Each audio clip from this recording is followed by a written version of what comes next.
Dieu Tout-Puissant, notre Père, nous venons dans ta présence ce soir avec une grande reconnaissance en croyant que tu es au centre de notre vie. Et pour notre vie, tu peux dire à Satan, touche à ses biens, mais pas à sa vie. Tu l'avais fait pour Job. Et cela nous rassure ce soir. Et même s'il nous manque la nourriture, même s'il nous manque le vêtement, mais notre vie a plus de prix. Et si nous sommes en vie, nous te donnons cette vie comme une offrande d'amour pour que tu nous remplisses de ta vertu, pour que nous puissions tenir ferme dans les jours à venir. Merci de nous rassembler encore autour de ta parole. Bénis tout celui qui est venu au nom du Seigneur, et puisse la puissance du Saint-Esprit se mouvoir dans l'auditoire pour confirmer cette parole dans chaque cœur qui dira Amen.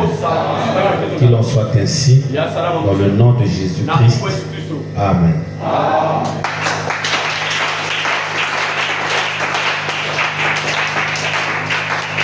Vous prenez nos Bibles.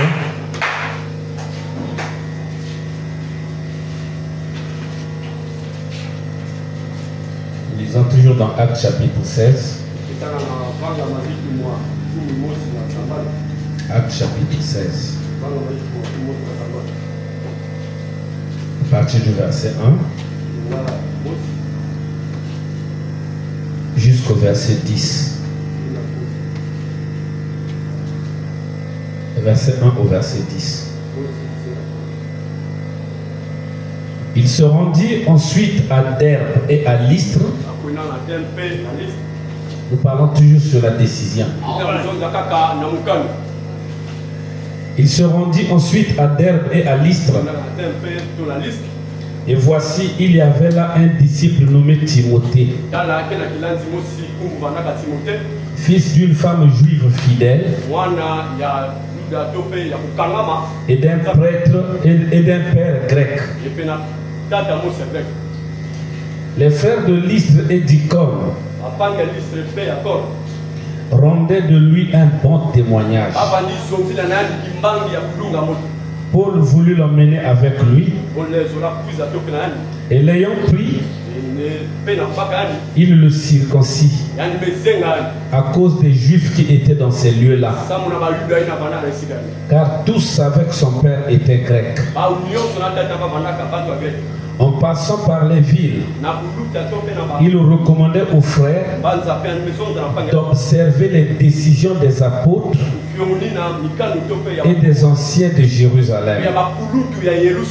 Les églises se fortifiaient dans la foi et augmentaient en nombre de jour en jour. Ayant été empêchés par le Saint-Esprit d'annoncer la parole dans l'Asie, ils traversèrent la Phrygie et le pays de Galatie. Arrivés près de la Mysie, ils se disposaient à entrer en Bithynie. Mais l'Esprit de Jésus ne le leur permit pas. Ils franchirent alors la Mysie et descendirent à Troas. Pendant la nuit, Paul eut une vision.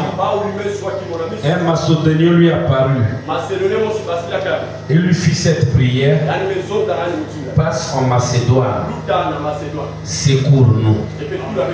Après cette vision,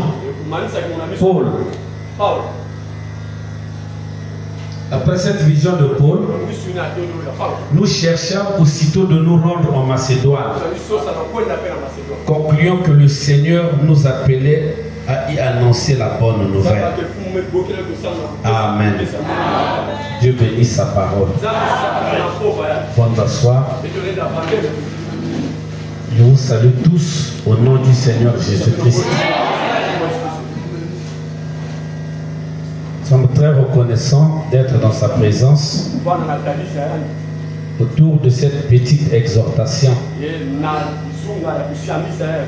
Sachant que tout homme dans sa vie est amené à décider.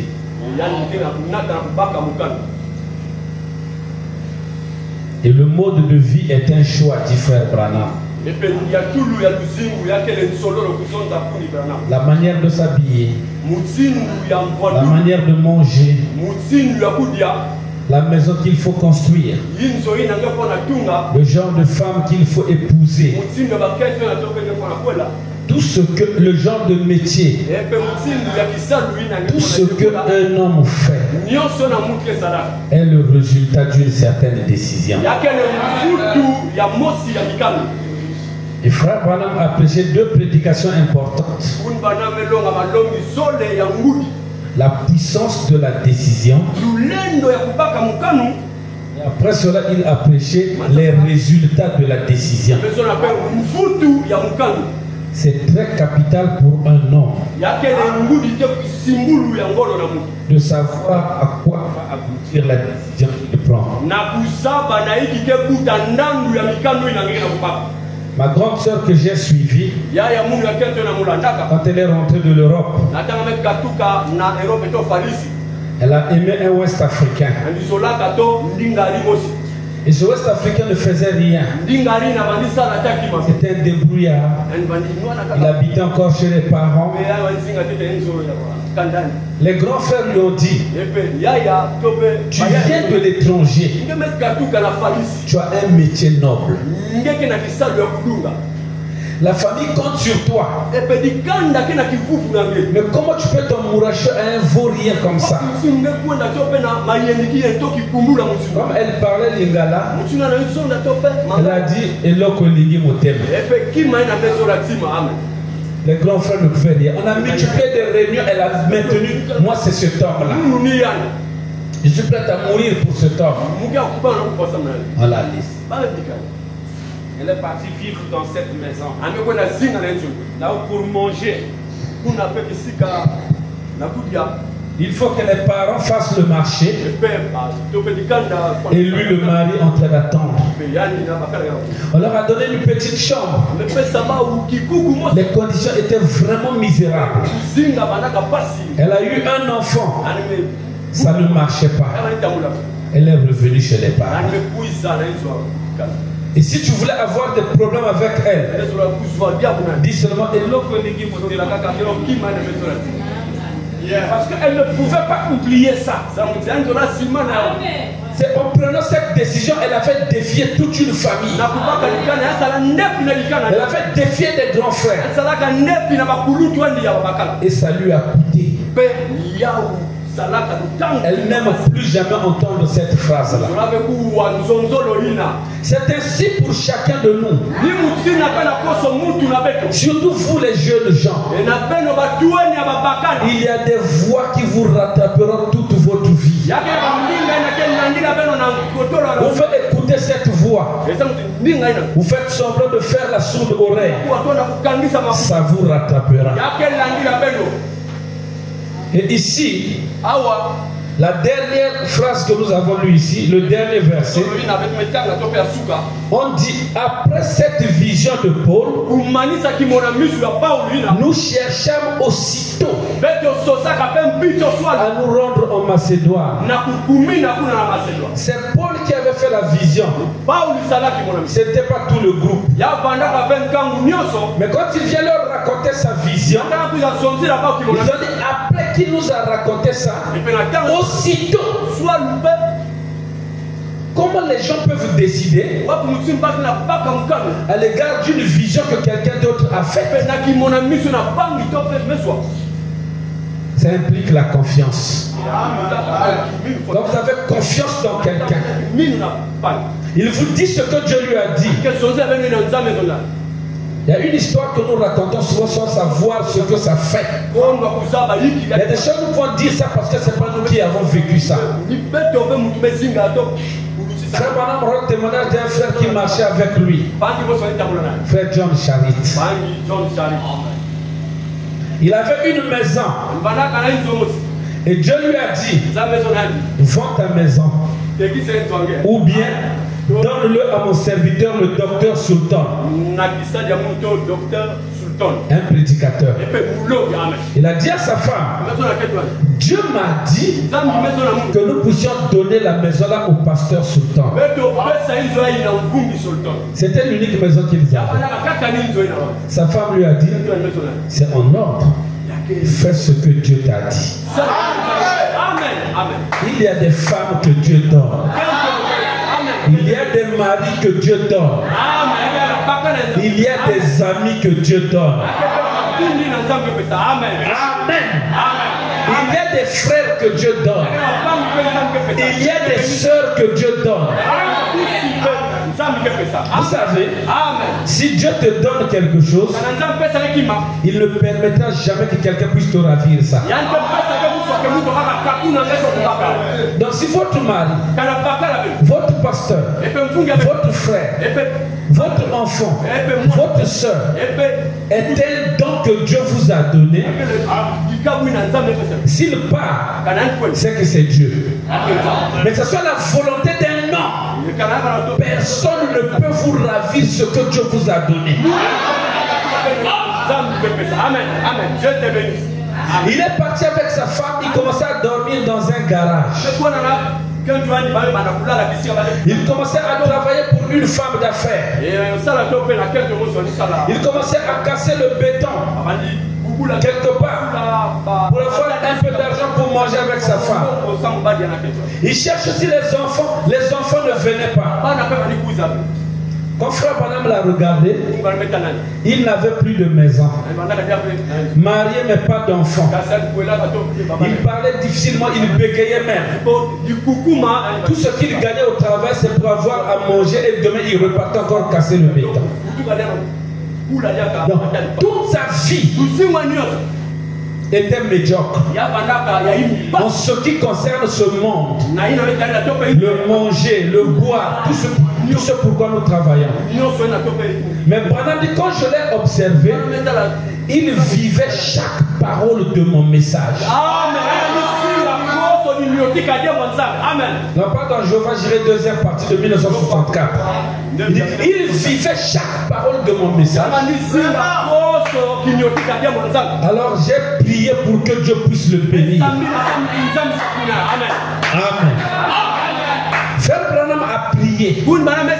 Il a cru sa prière. Frère John Charit aussi a cru la prière de frère Branham. Mais là, frère Branham dit il fallait attendre 15 ans pour que cette bénédiction se matérialise. Et aujourd'hui, il a des milliers d'hectares. Il emploie 1000 Mexicains à travailler pour lui. Aujourd'hui, il a maintenant des enfants. Et lui qui bégayait, il parle maintenant bien. Et chaque année, il me donne 3 à 4 millions de dollars pour l'œuvre missionnaire. Avant-hier, nous avons lu que quand Meda a claqué la porte à frère Branham, la colère de Dieu est descendue. C'est 16 ans plus tard que le kyste s'est manifesté. Et ici pour John Charit, Dieu l'a béni, mais c'est 15 ans plus tard que cette bénédiction s'est matérialisée. Si nous prenons une bonne décision, Dieu est de notre côté et Dieu ne compte plus le temps. Est-ce que nous disons Amen? Ils ont voulu aller prêcher dans une localité en Asie. Le Saint-Esprit n'a pas voulu. Pourtant, c'était la parole qu'ils allaient prêcher. Ils ont voulu aller dans une autre ville pour prêcher. Le Saint-Esprit aussi n'a pas voulu. Le Saint-Esprit peut mettre des embûches pour votre chemin. Ne dites pas que c'est le diable. J'allais faire telle chose. Mes idées étaient bonnes. Frère Branham dit les bonnes idées ne sont pas toujours la parole. Donc là, ils avaient pensé que c'est le diable. Nous on voulait prêcher, mais on nous a barré la foi. C'est le diable. C'était pas le diable. C'était le Saint-Esprit. Peut-être qu'en entrant là-bas, on devait tuer l'un d'eux. Peut-être qu'en entrant là-bas, ils allaient travailler en vain. Ils n'avaient gagné aucune âme.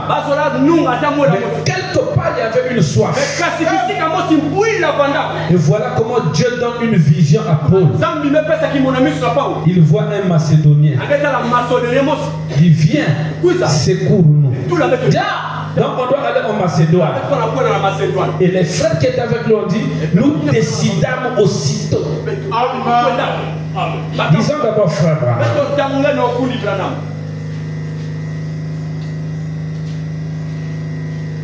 Dans la brochure La Communion, 12 avril 57, 42 à 45.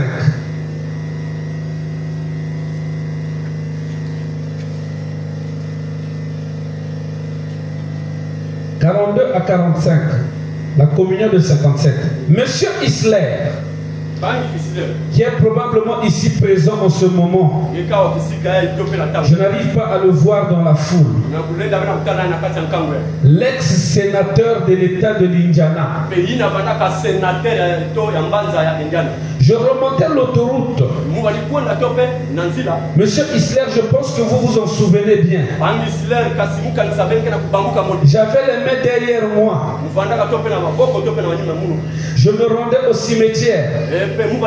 C'était juste après l'inondation. En train de pleurer. J'avais coutume d'y aller le soir.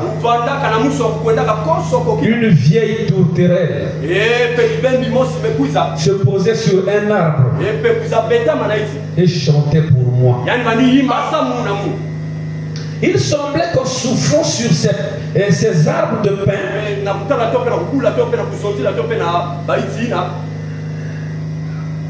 la brise fredonnait ce cantique qui dit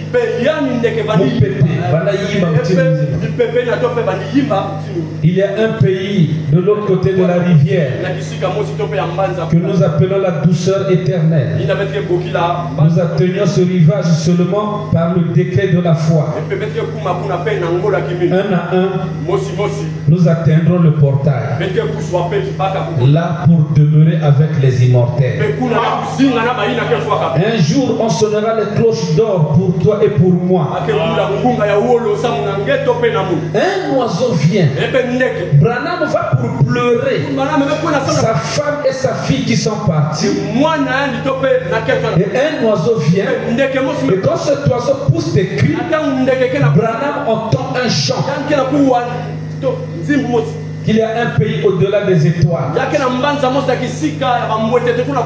Monsieur Isler qui conduisait son vieux camion est descendu d'un bond. Il m'a entouré dans ses bras. Il a dit, je t'ai entendu prêcher au coin de la rue. Billy, je t'ai vu là dans le tabernacle. Je t'ai entendu chanter des hymnes. Combien tu as exalté Christ en disant ce qu'il est. Il a dit, maintenant qu'il a pris ton père, Christ, il a pris ton père,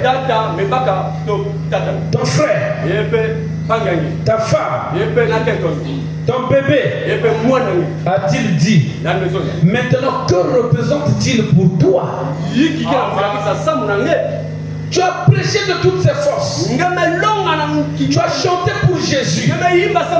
Il a retiré ta femme, ton bébé, ton père, ton frère. Qu'est-ce qu'il représente pour toi maintenant? Chaque soir tu vas au cimetière pleurer. J'ai dit, Monsieur Isler, s'il m'envoyait dans les régions des perdus, je l'aimerais toujours.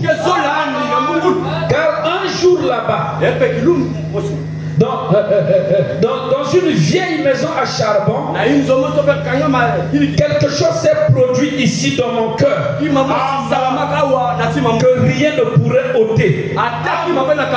Ce n'était pas du tout quelque chose que moi j'ai fait. C'est la grâce éternelle de Dieu qui m'a soutenu à l'heure de la grande décision. Quand Branham avait pris la grande décision de suivre Jésus, ce n'était pas ses pensées, ce n'était pas lui-même, mais c'est quelque chose qui était entré en lui. Et quand il avait pris la décision de suivre Jésus, tes parents sont morts.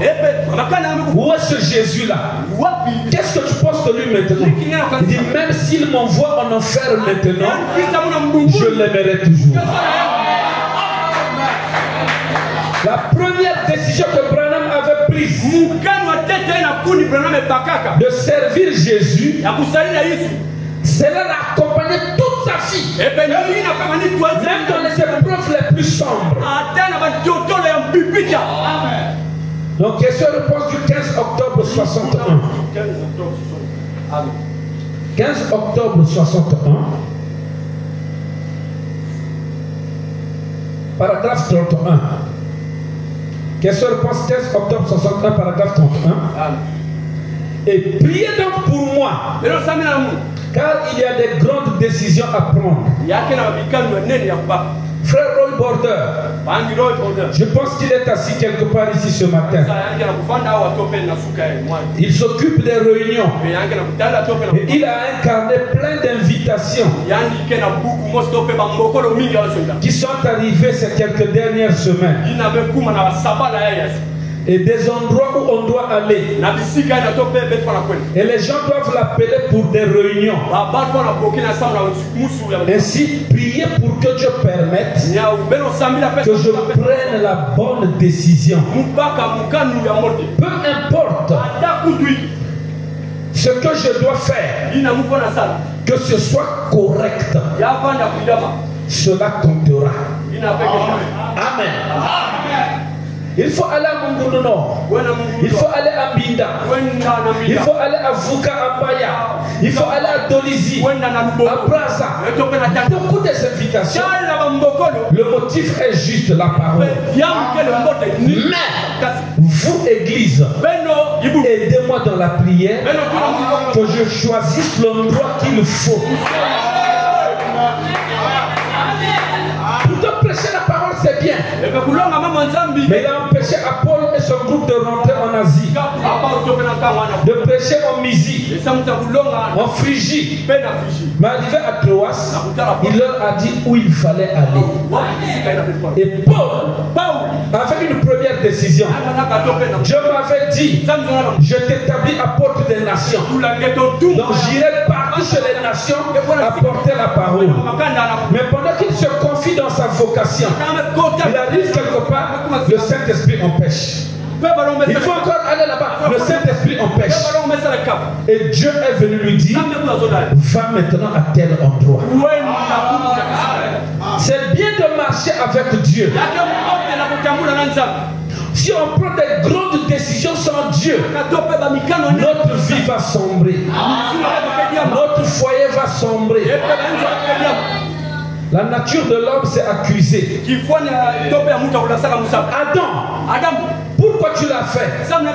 C'est pas moi, c'est la femme que tu m'as donnée. Ève, pourquoi tu l'as fait?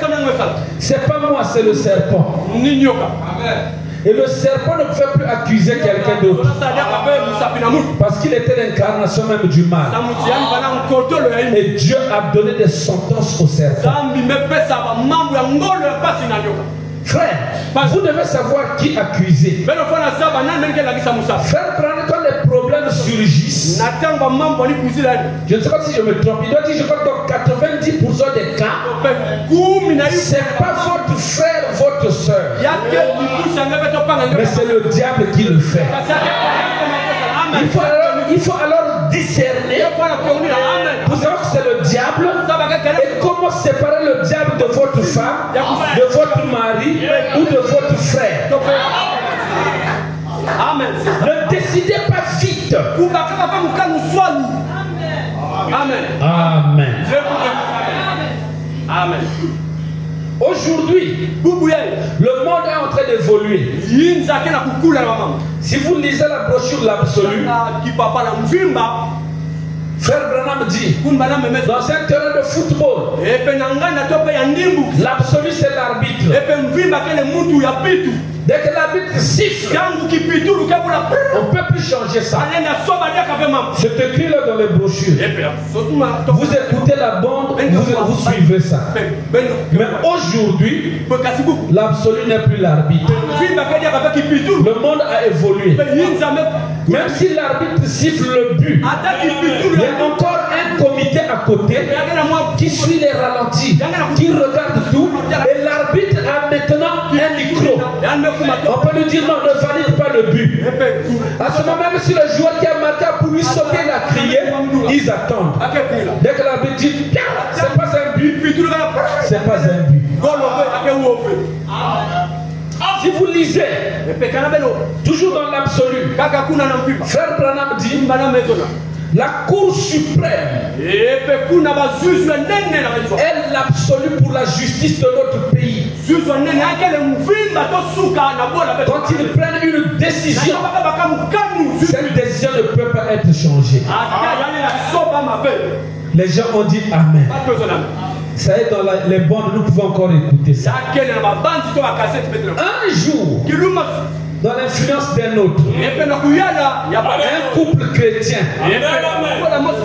leurs enfants ont grandi, ils doivent aller au lycée. Et là-bas on enseigne que ce n'est pas Dieu qui a créé l'homme, mais l'homme provient du singe. Ils ont dit nos enfants ne peuvent pas écouter ça. On ne les envoie pas au lycée. Ils sont déjà quand ils peuvent apprendre un métier. Or aux États-Unis, la loi disait que jusqu'à 18 ans, on doit envoyer les enfants à l'école. Or les enfants avaient moins de 18 ans. La Cour suprême a convoqué ses parents. On a commencé à juger le papa. Pourquoi tu l'as fait? Il dit notre religion ne croit pas que l'homme vient du singe. Nous ne voulons pas que nos enfants écoutent ça à l'école. On ne les enverra pas là-bas. Mais vous brisez une loi. Aux États-Unis, jusqu'à 18 ans, les enfants doivent aller à l'école. Il dit, vous aussi, vous brisez une loi. Si nous sommes ici aux États-Unis, parce qu'on a fui la persécution des catholiques en Europe, on a trouvé un pays où on doit adorer librement notre Dieu.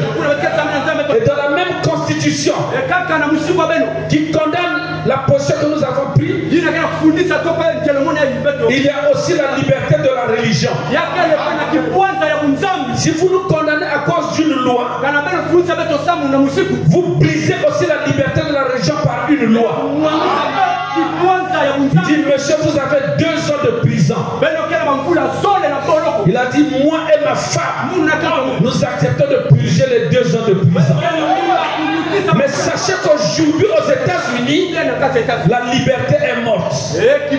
Parce que vous empêchez de vivre la liberté de notre religion. Les juges se sont regardés. Mais il a raison. Ici, il faut condamner. Ici, il ne faut pas condamner. Qu'est-ce qu'il faut faire? Il faut donc réviser nos lois. Amen. La décision d'un chrétien a arrêté l'absolu des États-Unis. Amen. Un jour, un homme avait l'habitude de critiquer Frère Branham. Critiquer les visions, tout ce que Frère Branham disait. Il n'avait qu'un seul fils unique. C'est je crois dans quelle est cette attraction sur la montagne et dans beaucoup de brochures. Alors son fils a commis un délit. La Cour suprême des États-Unis a décidé qu'il doit passer par la chaise électrique et mourir. Condamné à mort. Cet homme s'est dit, quand la Cour des États-Unis décide, il n'y a plus personne. Mais il y a un ministère. Je crois que l'homme que j'ai critiqué, le salut de mon enfant est dans ses mains. Il a appelé frère Branham. Il s'est d'abord repenti. Je suis monsieur Intel. Je t'ai critiqué. Mais maintenant mon enfant va passer sur la chaise électrique. La Cour suprême a décidé. Il n'y a que toi qui peux parler. Branham a dit j'arrive. Branham qui disait hier dans les bandes que la Cour suprême c'est l'absolu. Mais Branham a grandi. Il débarque là-bas. La Cour suprême était là assis avec leur perruque. Branham a dit qui vous a donné le droit de condamner à mort un homme? Le premier meurtrier, c'est Caïn. Montrez-moi où Dieu l'avait jugé. Dieu avait placé une marque sur lui pour que personne ne puisse le tuer. Qui êtes-vous? Alors que Dieu avait gracié Caïn. Ils se sont regardés. Ils ont dit nous sommes une nation chrétienne. Si Dieu avait gracié Caïn, pourquoi nous ne pouvons pas gracier ce temps? Alors que le prophète Branham a parlé. Ils ont gracié cet enfant et ils ont pris une coupe. Ils ont écrit sur cette coupe-là Sauveur des âmes. Et ils ont donné ça à frère Branham. Il y a des décisions qui peuvent demeurer et il y a des décisions qu'on peut annuler. Alors, il faut être en communion avec Dieu comme Branham. En communion avec Dieu comme ce couple pour annuler les décisions des hommes. Amen. Nous avons des grandes décisions à prendre. Alors, il faut que Dieu nous vienne en aide. Et ici, Branham demande donc à l'église de l'aider dans la prière pour savoir où est-ce qu'il partira. Et hier nous avons lu dans le patriarche Abraham que Dieu permet que vous soyez à un carrefour. Vous êtes en difficulté. Dieu sait. Il attend seulement de voir quelle décision vous prendrez. Lui connaît la fin avant le commencement. Il connaît 2028. Il connaît 2030. Mais le prophète amène à un carrefour, tu es coincé. Ici c'est l'œuvre de Dieu. Ici c'est l'argent. Ici c'est la volonté des parents. Ici c'est la parole. Quelle décision tu dois prendre? Moi quand je m'apprêtais à me marier, je suis allé voir maman au village. J'ai montré la photo à maman. Maman, j'ai maintenant 31 ans. Ça t'a toujours fait mal parce que je ne me marie pas. J'ai trouvé une femme que je vais marier. Regarde sa photo. Elle a regardé la photo. Elle est restée longtemps. J'attendais à quelle bombe je vais recevoir ici. La soeur était bien habillée en costume, jupe, les cheveux bien arrangés là. Elle a regardé, après moi 5 minutes. Je ne sais pas comment vous appelez ça ici en patois. Quand il y a l'herbe, beaucoup d'herbe là, vous prenez la houe ou bien la machette pour coiffer ça, arranger. Comment vous appelez ça ici? Poussola, voilà. Nous aussi là-bas c'est la même chose. Après elle a posé la photo. Ah! Pasteur, celle-là peut rentrer dans l'herbe pour aller sonner l'herbe. J'ai dit non maman, elle n'a jamais fait les chants dans sa vie. Oh! Mais toi tu fais les chants. J'ai dit oui, je vais travailler pour elle. Elle a mis les mains sur la tête. Tu vas travailler pour ta femme. Au village, j'avais une devise. Les hommes qui travaillent pour leur femme, on leur appelait mari prisonnier. Donc, on m'a dit, tu seras mari prisonnier. J'ai dit, oui, je le ferai à cause de la parole. Maman a regretté. Attends, j'ai encore une question. Elle est de quel patois? J'ai dit, maman, chez nous dans la parole, ça ne compte pas. Mais je suis ta mère, non? Dis seulement. J'ai dit, elle est là. J'ai dit, maman, je t'aime. Tu es ma maman. Mais j'ai décidé selon la parole. Et pour cette décision, je suis prêt à te sacrifier. Moi-même, je ne travaille pas beaucoup au champ. Tu sais qu'on venait même de m'opérer. Mais s'il faut travailler pour ma femme, je vais le faire. Maman dit, il n'y a pas de problème. En dehors de tes champs que tu as, elle m'a donné un grand champ. Ça, c'est pour ton mariage. Et plus tard, maman et mes parents qui s'opposaient à ce que j'épouse une femme Larry et une femme de la ville qui ne fait pas des champs, ils ont dit merci pasteur. Dieu t'avait conduit dans ta décision que tu avais prise. C'est la femme qu'il te fallait. On est arrivé au point parfois pour que mes parents même me demandent quelque chose, ils passaient par elle. Bon chérie, un tel m'a vu, bon chérie, on fait telle chose. J'ai dit d'accord chérie, on va faire. Elle était devenue leur médiatrice. Celle qu'on voulait rejeter hier. Décidez frère et engagez Dieu dans votre décision. Un jour nous étions à Dolisie.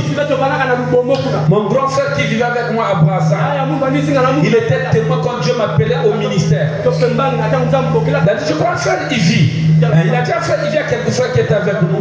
Vous l'appelez votre pasteur maintenant. Mais vous ne savez pas par où il est passé. On avait fait tous les papiers pour l'envoyer en France. Il était intelligent. Il nous a dit, Dieu m'a dit de ne pas voyager. Je vais lui servir ici au Congo. Et après que je vais lui servir, il me permettra de voyager à l'étranger. Ils et toute la famille m'avaient rejeté. J'étais l'enfant chéri mais rejeté. Au point j'étais resté qu'avec un seul pantalon. Je lavais ça la nuit. Un pantalon tergal. Je soufflais ça bien là. Je mettais ça au fil. Je portais mon drap. Je méditais et je priais avec ça. Comme quelqu'un qu'on a circoncié. Et vers 4 heures, je devais prendre le pantalon, plier ça, dormir sur ça. Et le matin, je portais encore ça. Les gens me disent, ah pasteur, tu as beaucoup de pantalons comme ça. C'était l'unique. La famille m'avait rejeté. Quand on a fait la guerre de 97, arrivé au village, tu as pris position pour la parole. J'ai commencé l'église. On ne peut pas prêcher le message sans d'abord montrer les gens le danger de la dénomination. Il fallait montrer les dénominations, c'est quoi? La famille nous a rejetés. Dans mon propre village, je suis allé louer. Bon, tu as fui la guerre, tu n'as rien au village. Les parents qui te donnaient à manger ne te donnent plus à manger. Il fallait louer une maison de 1500. Mais je devais parfois 3 mois. Tu auras 1500 où? On va faire 1 mois, les offrandes c'est 600. Et tu payes le litre de pétrole pour lire la nuit. J'ai dit à mes parents, j'ai décidé pour Christ. S'il faut vous sacrifier, je le fais.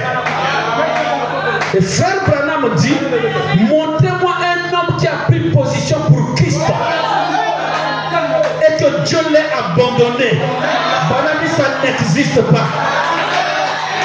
Mais parfois, il faut un peu de patience. Ça peut prendre 5 ans, ça peut prendre 10 ans, ça peut prendre 15 ans. Est-ce que nous disons Amen? Si Branham demandait qu'on prie pour lui avant qu'il décide, qui sommes-nous alors? Que les saints prient pour nous devant chaque décision. Amen. Je peux lire frère Branham?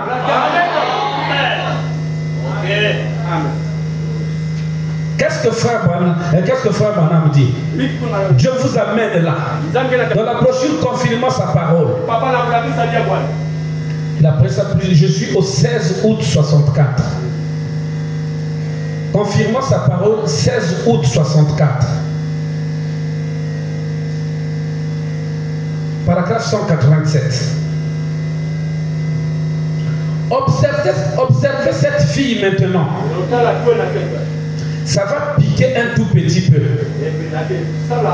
Il parle du témoignage de Jairus. Il dit suivez ça, ça va vous piquer un peu. Mais cela vous fera du bien. Vous voyez, des fois, parfois, il faut un choc pour vous réveiller. Amen. Il faut un choc pour vous réveiller. Remarquez, Jairus est venu. Il est entré et s'est tenu auprès de cette fillette morte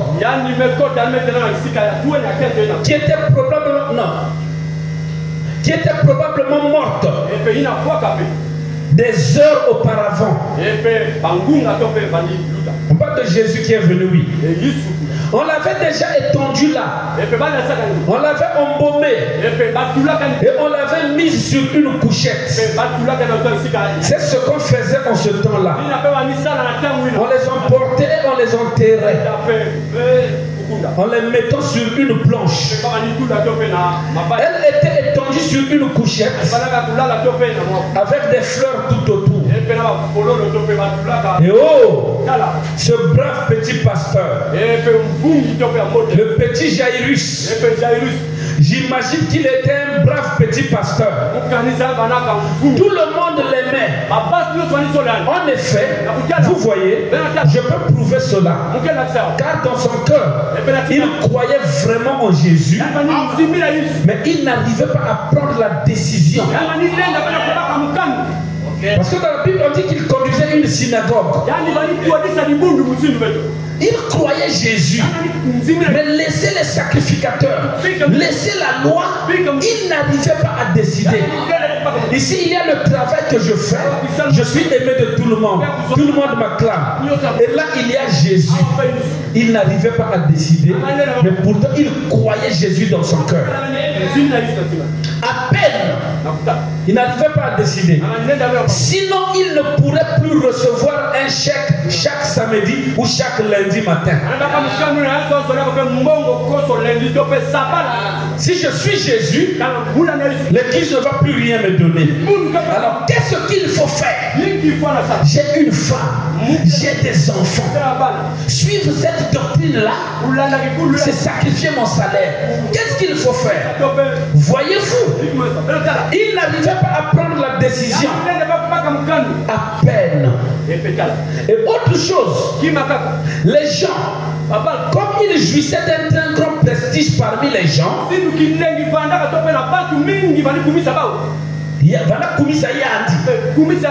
ceux-ci disaient, vous savez quoi? Jairus est devenu fanatique. Vous voyez, il est allé là-bas avec ce faux prophète. C'est très exactement ce qu'il a fait. Là où il y avait ces soi-disant miracles et autres, ce prophète de Galilée, vous savez, Jésus de Nazareth.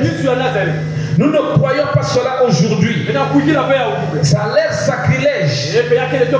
Mais il en était ainsi de cette époque, à cette époque-là. Vous voyez. Et un jour, ce qui se passe aujourd'hui, c'est ce qui se passera de même en ce moment-là. Vous voyez la même chose. Maintenant, remarquez, il est allé là-bas. C'est à peine s'il pouvait le faire. Il l'a fait difficilement malgré lui. Mais le temps était venu où il était forcé de le faire. J'aime Jésus de tout mon cœur, mais je ne peux pas le suivre. L'église va m'abandonner. Les gens vont me critiquer. Je suis respecté quand même dans la vie. Mais Dieu l'a forcé à aller physiquement, visiblement devant Jésus. C'était plus seulement aimé dans le cœur, mais le prouver par les actes. Amen. Qu'est-ce qu'il a fait? Sa fille est morte. Il n'y a qu'un seul homme qui a dit je suis la résurrection et la vie. Alors comment faire? Alléluia. Et il est allé trouver Jésus. juste devant eux tous. Et il est tombé à ses pieds, a dit, Maître, vous savez ce que ça signifie? Le souverain, le propriétaire. Maître, c'est toi le propriétaire de la parole. C'est toi le propriétaire de ma fille qui est morte.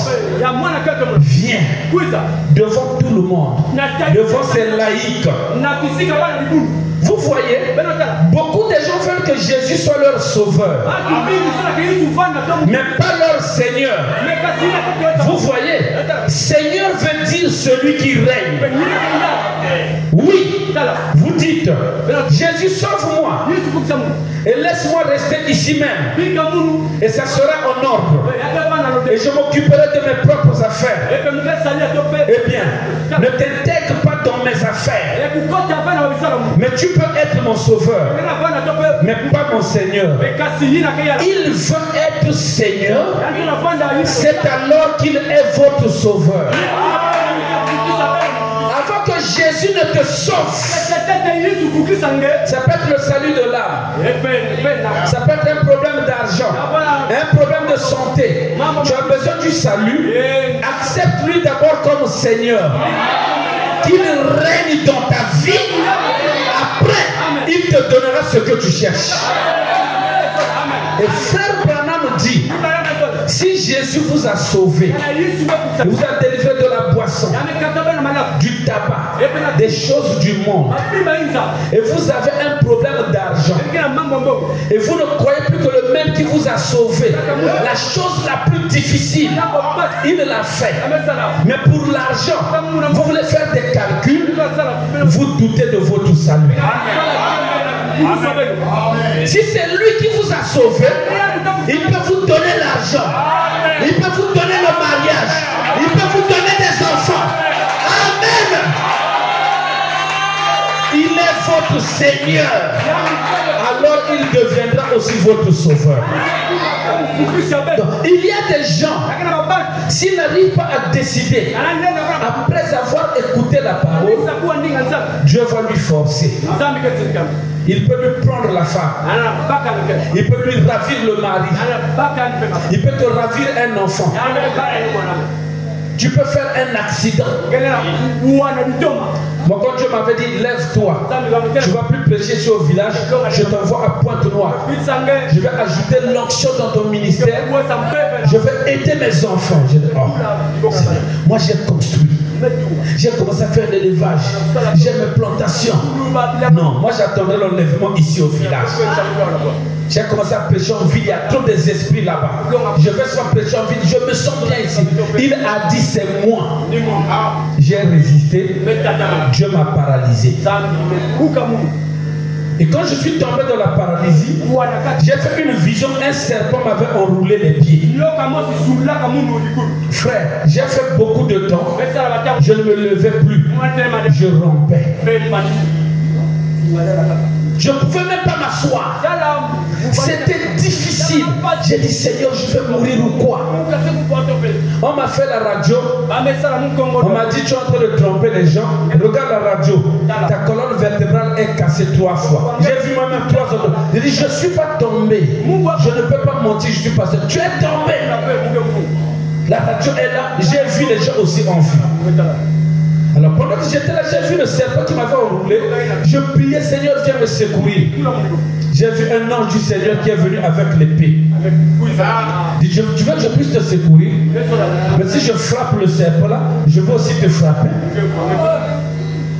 Je ne peux pas frapper le serpent là. Et Dieu m'a dit, tu as une décision à prendre. Quand tu prendras cette décision, le serpent là va partir. Elle dit, Seigneur, j'accepte de te suivre. C'est la deuxième fois que ça m'arrivait. La première fois, j'étais devenu aveugle. Je ne voyais presque plus. On m'a prescrit des lunettes. C'était difficile pour moi. J'avais fait 1 mois dans la maison. Je ne pouvais pas sortir. Même la lumière du soleil me dérangeait. La peinture de la maison me dérangeait. J'ai dit, bon Seigneur, j'accepte de te servir. Avant de dormir, j'ai fini de lire la Bible. J'ai mis les lunettes dans les tuyaux. J'ai laissé sur la table, j'ai dormi. Je me réveille à 5 heures. Avant de prier, je vais d'abord lire la parole, chanter puis prier. Je vois comme ça, les lunettes ne sont plus là. Oh, c'est ici que je laisse toujours ça. J'ai vu la fenêtre fermée, la porte fermée. J'ai fouillé les lunettes partout. Dieu a dit, oh, mais tu as décidé. Depuis ce jour-là, j'étais guéri des yeux. Frère, si vous êtes sérieux dans votre vie, vous n'accuserez plus quelqu'un. Il y a plusieurs conséquences qui nous arrivent dans la vie. C'est parce que nous n'avons pas pu prendre la bonne décision un jour. Et la voilà va nous rattraper. Et Dieu va faire quoi? Là où vous pensez être orgueilleux, vous pensez être bien, je suis déjà béni, Dieu va vous forcer. Il va vous réduire à rien devant les gens qui vous acclamaient hier, pour vous amener à décider devant tous. Quand on prend une décision pour Dieu, ce n'est pas dans le cœur. Quand vous décidez dans le cœur, il y a des actes qui accompagnent ça, et tout le monde doit savoir que quelque chose est arrivé à ce garçon. Un jour, frère Branham avait piqué une crise. On l'a mené à l'hôpital. Le médecin l'a examiné. Il a dit, ce garçon n'est pas malade. Repartez, il a reçu une visitation surnaturelle. Les parents pensent qu'il est malade. Les bons vieux médecins de l'époque là, quand vous l'amenez un malade dans le coin, il vous regarde, non, non, non, je ne le touche pas. Mettez la maman pour la famille, allez-y régler. Je crois que certaines personnes connaissent ça. Le médecin a dit aux parents, ce garçon a reçu une visitation. Repartez. Il faut décider. Dieu doit vous amener là. Chacun. Et ces grandes décisions, il faut l'appui du Saint-Esprit. Il faut les prières des frères pour aboutir quelque part. C'est là que nous avons lu que Luther est un messager de Dieu, acclamé de tous. Au lieu de prendre la bonne décision. C'est ce que frère Branham dit. L'erreur la plus grave que Luther avait faite, il a sorti les gens d'une église, l'église catholique. Au lieu de les amener au Seigneur, lui-même a formé une église. Il leur a fait sortir d'une église pour les amener dans une église. C'était ça l'erreur de Luther. Tout le monde l'acclamait. Il était devenu un grand homme. Il commençait à prendre même des décisions dans la politique. Il est devenu un médiateur entre les députés et les paysans. On a lu ça. Alors, ça lui a amené à prendre des décisions qui n'étaient pas la parole. Pourtant, il était fils de Dieu. Faites attention. Nous avons lu qu'il est arrivé jusqu'à dire que vous devez tuer tous les juifs, brûler leurs biens, parce qu'ils sont antichrists. Et on a lu frère Branham dire que c'est de ce que Luther disait que Hitler s'est inspiré jusqu'à mener le monde dans la guerre mondiale. Chaque position que vous prenez, chaque déclaration que vous faites, chaque action que vous accomplissez, ça peut inspirer quelqu'un un jour. Garde à vous si vous ne le faites pas selon le mouvement du Saint-Esprit. Frère Branham dit, si Dieu vous donne une grande influence, ne l'utilisez pas pour influencer les gens, mais utilisez cette influence pour plaquer le diable. Parce qu'il y a des gens par leur influence qui rassemblent des gens autour d'eux, même dans le fanatisme.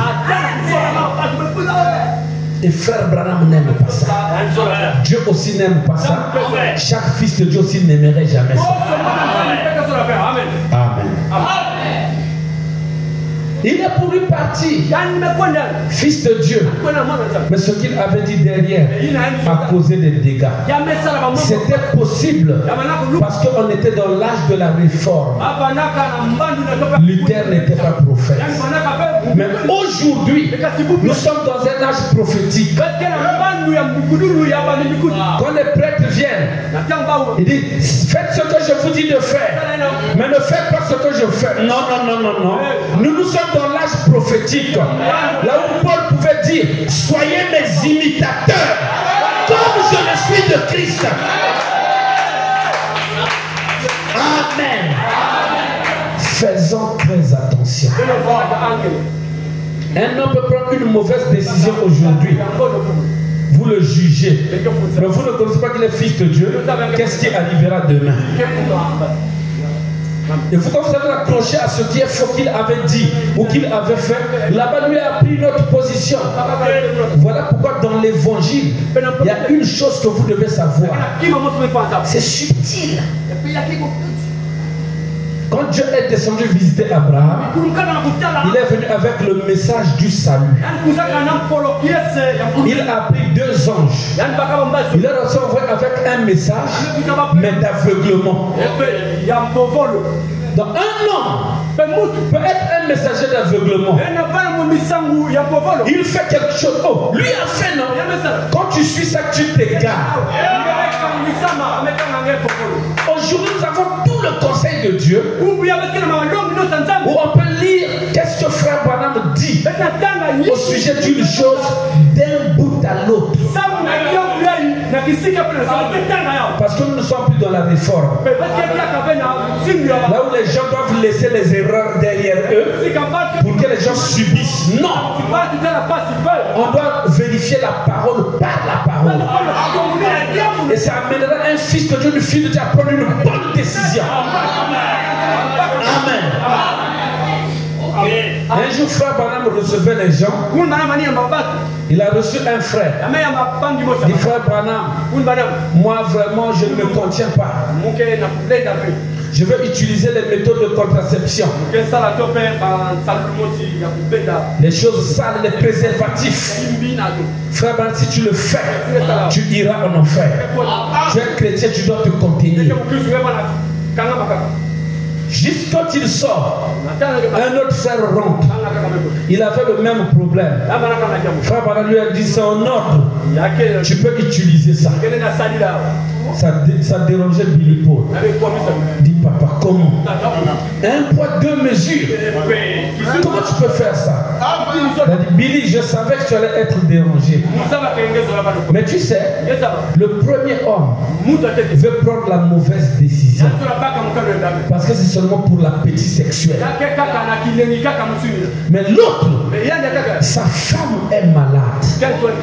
Et comme le médecin a dit, il faut préserver la santé de sa femme. Il a le droit d'utiliser ça pour la santé de sa femme. Amen. Amen. Une même décision, mais qui s'applique différemment. Vous devez faire très attention. On ne traite pas tous les cas de la même manière. Prenez ce que nous avions lu la dernière fois. Myriam, la grande sœur de Moïse, a critiqué Moïse. Il n'y a pas que lui qui est saint. D'abord, sa femme est éthiopienne. Il n'a pas marié une femme des Hébreux. Dieu l'a frappé de la lettre. Quand Méda voulait taper Joseph et que frère Branham l'a empêché de taper l'enfant, elle a claqué la porte à frère Branham. Dieu donne une écriture à frère Branham. Il dit à frère Branham, elle t'a fait ce que Myriam avait fait à Moïse. Bon, est-ce que c'est la même chose? Là-bas, l'autre a critiqué. Ici, elle a seulement claqué la porte, mais Dieu a appelé ça la même chose. Faites attention, frère. Là-bas, il frappe de la lettre. Si c'est la même chose. Ici aussi, il donne la lettre, mais ici, il a donné un kyste. Donc, le langage de Dieu, vous n'allez pas prendre une écriture et emprisonner Dieu par une écriture. Il faut vérifier la parole par la parole. Là, si un homme est intellectuel, s'il lit l'écriture, là, il dit oh, mais ce que Meda a fait, c'est pas ce que Myriam avait fait. Mais votre Dieu, là, il parle comment? Parfois, frère, je peux dire, le pasteur général, c'est un faux ouin. Toi là-bas, tu dis autre chose. Ah, moi je n'aime pas quand il prêche. Moi j'aime seulement quand il prie pour les malades, quand l'onction descend. Parfois Dieu va dire que vous avez dit la même chose. Faites très attention. Ce que vous prononcez là, ça peut vous rattraper un jour. Lisons frère Branham. Dans l'histoire de ma vie, ça aussi il a prêché plusieurs fois. Nous sommes au 19 avril 59. 19 avril 59. Vous savez quoi on dit? Frère Branham me dit, donc, la décision que moi je prends, ma conclusion à moi par rapport à une citation, ce n'est pas la parole. En 2005, non 6, j'étais parti prêcher en Caï. J'ai trouvé un débat. J'ai dit frère, vous êtes des bien-aimés. Mais pourquoi vous parlez de la parole, mais vous haussez le temps? C'est quoi? Oh non. Lui il est fiancé, mais il a porté l'anneau de fiançailles. Un frère ne peut pas porter l'anneau de fiançailles. Est-ce que parmi vous tous, vous avez des écritures? Frère, toi qui portes l'anneau de fiançailles, tu as une écriture. Oh non, quand je vais en ville, je vois les gens porter ça. Et moi aussi, j'avais dit au pasteur, je vais porter ça. On m'a fiancé, j'ai porté ça. Toi qui dis qu'on ne peut pas porter ça, tu as une écriture. Oh non, notre pasteur avait dit qu'il avait appelé le pasteur Dioka à Kinshasa. Il avait dit qu'il n'y a pas des écritures, les frères ne peuvent pas porter ça. C'est dit, il n'y a pas de problème. Vous deux personnes ont une écriture. Lui, il n'en a pas, il a vu des gens, lui aussi il fait. Comme ce sont mes frères, ils font, moi aussi je fais. Toi, tu n'as pas d'écriture, mais c'est un pasteur qui avait appelé un autre pasteur. Venez. J'ai pris l'histoire de ma vie. Frère Branham dit quand nous étions fiancés, j'ai donné une bague à Hop. Moi-même aussi j'ai porté une bague. La mienne était un peu grande.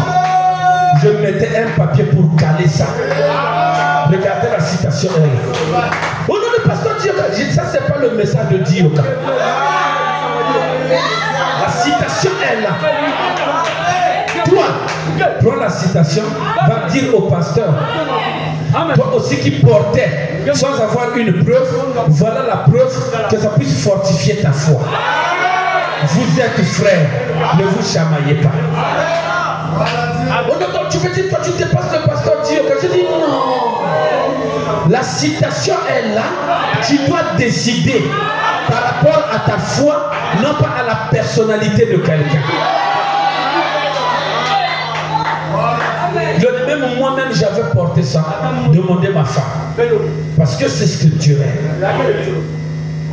Faisons très attention, frère. À partir du paragraphe 163. Le lendemain matin, je me suis rendu là-bas. C'est là que nous avons insisté même jusqu'au dimanche. Le lendemain matin, je me suis rendu là-bas. On nous avait invités à déjeuner. Naturellement, je ne voulais pas venir manger avec eux, vu que je ne pouvais pas participer à l'offrande. Regardez l'honnêteté de frère Branham. C'était une convention internationale.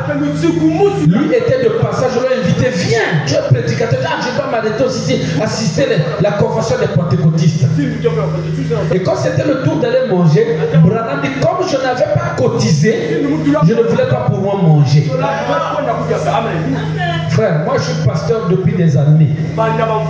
Juste ça peut être 26 ans. La plupart des cas, quand il y a des problèmes dans les églises, ceux qui font plus du tapage, ce sont ceux qui ne participent pas. Amen. Amen. Amen.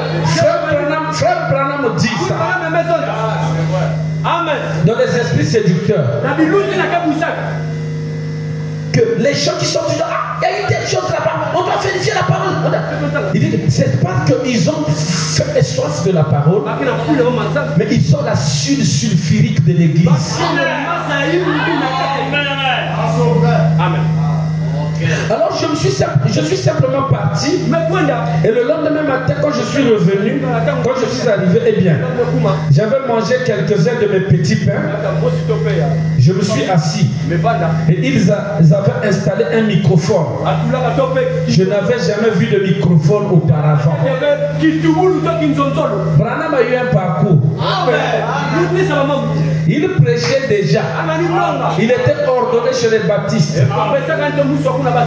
Il s'est marié.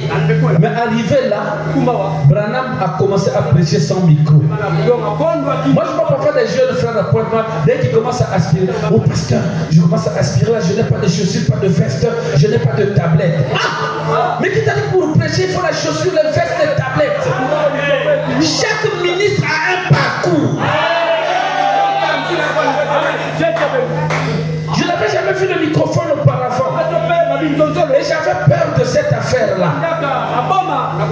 Il y a une petite ficelle accrochée en haut. Et c'était suspendu. Un micro du genre micro suspendu. Et il a dit, hier soir il y avait un jeune prédicateur ici sur l'estrade, un baptiste. Je me suis dit, oh là là, ils vont me passer un bon savon, c'est sûr. Et il a dit, c'était le plus jeune prédicateur sur l'estrade. Son nom est Branham. Son nom était Branham. Est-ce que quelqu'un saurait où il se trouve? Dites-lui de venir. Nous voulons qu'il apporte le message de ce matin. Oh là là, je portais un petit t-shirt et un pantalon de sourdsouquet. Vous savez, et nous, les baptistes, nous croyons qu'il faut porter un complet pour monter en chair. Je suis resté bien assis. Et pendant cette période, ils avaient fait ça dans le nord à ce moment-là. Parce que leur convention internationale, les gens de couleur n'auraient pas pu y venir s'ils l'avaient fait dans le sud. Donc les gens de couleur étaient là. Parce qu'au nord c'était permis. Et moi je venais du sud. J'avais encore le col empesé. Vous savez, je me croyais un peu meilleur que les autres. Et il s'est trouvé que ce matin-là, juste à côté de moi, il y avait un homme de couleur. Alors je me suis assis et je l'ai regardé. Je me suis dit, eh bien, c'est un frère. Il disait, là-bas au micro, on dit, est-ce que quelqu'un saurait où se trouve William Branham? Je me suis enfoncé dans mon siège. Il croyait être meilleur prédicateur que les autres avant. Mais il est venu dans un milieu où il a vu comment ça se passait. Vous lisez un peu plus haut, un homme a parlé en langue, un autre a interprété. Et le message était venu, ici c'est comme ça. C'est pas possible. On l'appelle maintenant prêcher. Lui qui croyait être le meilleur. Je me suis enfoncé dans mon siège comme ceci. Alors il a dit, il a fait l'annonce une deuxième fois. Est-ce que quelqu'un à l'extérieur? Il a tiré le micro, le petit micro vers lui. Est-ce que quelqu'un à l'extérieur saurait où se trouve William Branham? Dites-lui que nous voulons qu'il vienne sur l'estrade pour le message de ce matin. C'est un prédicateur baptiste du sud de l'Indiana. Je suis resté bien assis et je me suis baissé. Vous savez, personne ne me connaissait de toute façon. Ce frère de couleur m'a jeté un coup d'œil. Il a dit, sais-tu où il est?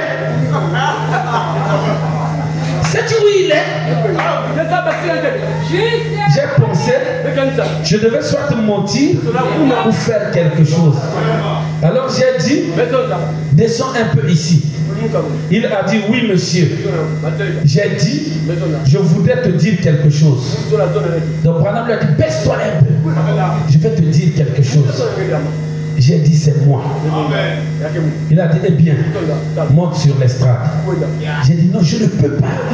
Tu vois, j'ai dit, je porte cette espèce de petit pantalon en chaussures et un petit t-shirt. J'ai dit je ne pourrais pas monter sur l'estrade. Il a dit, ces gens-là, ils s'en fichent de ton habillement. Allez, monte sur l'estrade. J'ai dit non, non. J'ai dit ne bouge pas. Ne dis pas un mot là. Et ils sont venus au micro un instant en disant, est-ce que quelqu'un saurait où se trouve William Branham? Frère Branham a eu peur de mentir, non? Il a dit ça à un an. Maintenant on demande encore qui c'est là où il est. C'est à son tour maintenant de mentir. Parce que si lui aussi reste calme, il va mentir. Qu'est-ce qu'il faut faire? Il a dit, par ici, par ici, par ici. Oh là là, je me suis levé avec ce petit t-shirt sur le dos. Vous savez, et voilà. Il a dit, venez donc, monsieur Branham. Nous voulons que vous apportiez le message. Oh là là, devant tous ces prédicateurs, tous ces gens, je me suis avancé discrètement. Vous savez, j'étais tout rouge. Et les oreilles me brûlaient. Je suis monté discrètement avec un pantalon en sursouquet et un t-shirt. Moi, un prédicateur baptiste qui se dirigeait vers le microphone. Et je n'en avais jamais vu auparavant. Je me suis tenu là. Je ne sais pas. Je cafouillais. J'étais très nerveux. Vous savez, j'ai ouvert ma Bible du côté de Luc 16. Et j'ai pensé, eh bien maintenant, j'ai absorbé le sujet. Dans le séjour des morts, il leva les yeux et il pleura. Donc, il prend l'histoire de Lazare et du jeune homme riche. Le jeune homme riche a levé les yeux et a pleuré dans le séjour des morts. C'était son sujet. J'ai commencé à prêcher. Vous savez, je me suis mis à prêcher et je me sentais un peu mieux. Et j'ai dit, l'homme riche était dans le séjour des morts. Et il pleura. Trois petits mots comme ça. J'ai beaucoup de ces prédications-là, par exemple. Crois-tu cela? Bien, parle au rocher. Trois petits mots. Vous avez entendu prêcher. Vous m'avez entendu prêcher ça. J'ai prié et alors il pleura. Je disais, il n'y a pas d'enfant là-bas. Certainement pas dans le séjour des morts. Alors il pleura. Je disais, il n'y a pas de fleurs là-bas. Alors il pleura. Il n'y a pas de Dieu là-bas. Alors il pleura. Il n'y a pas de Christ là-bas. Alors il pleura. Alors j'ai pleuré. Quelque chose s'est emparé de moi. Oh là là. Après, je ne sais pas ce qui s'est passé. Quand je suis revenu un peu à moi, j'étais dehors. Ces gens-là se sont mis à hurler, à pousser des cris et à pleurer. Nous avons passé un moment assez impressionnant. Quand je suis sorti dehors, un homme s'est approché de moi. Il avait un énorme chapeau texan. Des chapeaux de cow-boy, des grandes bottes. Il s'est approché, il a dit, je suis l'ancien intel. Un prédicateur, il portait des bottes de cow-boy, des vêtements de cow-boy. Je me suis dit, eh bien, mon pantalon chaussouquet, ce n'est pas si mal. J'avais un complexe. Eux-mêmes, ils ont des habits de cow-boy, avec des chapeaux de cow-boy. J'étais complexé pour rien. Ici, nous ne comptons pas les habits. Il a dit, je voudrais que vous veniez au Texas faire des réunions de réveil à mon église. Lui-même qui se croyait polar, au milieu des grands pentecôtistes de renom, à une convention internationale. Lui qui se cachait, il a commencé à prêcher sans se préparer. Mais tout le monde a pleuré et les grands pasteurs. Vous savez, quand Jésus est venu, avant qu'il n'entre sur la scène, un homme devait préparer sa venue. Son nom c'était Jean. On l'avait appelé Baptiste parce qu'il baptisait les gens. Sinon son nom c'est Jean. C'est lui qui préparait l'entrée de la grande onction. Au milieu des gens qui se disaient des pharisiens, des sadducéens, des sacrificateurs. C'est lui, Jean, qui est venu. On l'appelait Jean le Baptiste. Et comme eux, les pentecôtistes, pensaient être grands, nous sommes plus que les baptistes, plus que les méthodistes. C'est nous la vraie église. Ils savaient que la grande onction Christ va descendre dans cet âge. Mais celui qui prépare sa venue, il est comme Jean. Là-bas à la rivière, il a dit à Branham, comme j'avais envoyé Jean, je t'envoie aussi. Voilà comment à cette convention, on devait dire William Branham le Baptiste, comme on appelait Jean le Baptiste. C'est Dieu qui le faisait entrer en scène parce qu'il avait quelque chose de spécial qui devait préparer la venue de Christ. Au milieu des gens où il se sentait petit, finalement c'est sa prédication qui a impacté et tout le monde commençait à l'inviter. Voilà un homme qui s'approche. Il portait un genre de pantalon de golf. Autrefois, il portait ça pour jouer au golf. Vous savez, ce petit pantalon bouffon. Je suis l'ancien intel de Miami. J'aimerais que. Je me suis dit, eh bien, peut-être que c'est vrai que l'habillement n'est pas si important. J'ai regardé ça et j'ai pensé très bien. Alors j'ai ramassé tout ça et voilà, je suis rentré à la maison. Ma femme était là à mon arrivée. Elle a dit, pourquoi as-tu l'air si heureux, Billy? J'ai dit, oh, j'ai rencontré la crème de la crème. Oh là là, ce sont des gens meilleurs qu'on n'avait jamais vus. Ces gens-là n'ont pas honte de leur religion. Je lui ai tout raconté. J'ai dit, et regarde ça chérie, toute une liste d'invitations. Elle a dit, ce ne sont pas des fanatiques, j'espère. J'ai dit, je ne sais pas quelle sorte de tics ils sont, mais ils ont quelque chose dont moi j'avais besoin. Branham a vu la prédication à l'ancien monde. Il a vu les dons se manifester. Ils ont quelque chose dont moi j'ai besoin. Cette église de la Pentecôte que j'ai rencontrée. Voilà une chose dont je suis sûr. J'ai vu un vieillard de 90 ans retrouver sa jeunesse. Je n'avais jamais entendu prêcher comme ça de toute ma vie. Je n'ai jamais vu un baptiste prêcher comme ça. J'ai dit, il prêche jusqu'à ce qu'il soit à bout de souffle. Ils fléchissent les genoux jusqu'au sol. Ils remontent et ils reprennent leur souffle. On peut les entendre à 2 pâtés de maison là-bas. Et ils prêchent encore. Et j'ai dit, je n'ai rien entendu de semblable de toute ma vie. J'ai dit, il parle dans une langue inconnue. Et l'autre dit de quoi il parle. Je n'ai rien entendu de semblable de toute ma vie. J'ai dit, veux-tu venir avec moi? Elle a dit, chérie, quand je t'ai épousé, je vais rester à tes côtés jusqu'à ce que la mort nous sépare. Elle a dit, j'irai. Elle a dit, maintenant, on va le dire à nos parents. Erreur! Branham a dit, j'ai vu l'église. Parce que si vous lisez dans la Bible, Branham est le messager de l'âge de Laodicée. Et là, il a retrouvé l'âge Pentecôte, donc Laodicée. Ils ont la crème de la moisson. Ils ont les dents.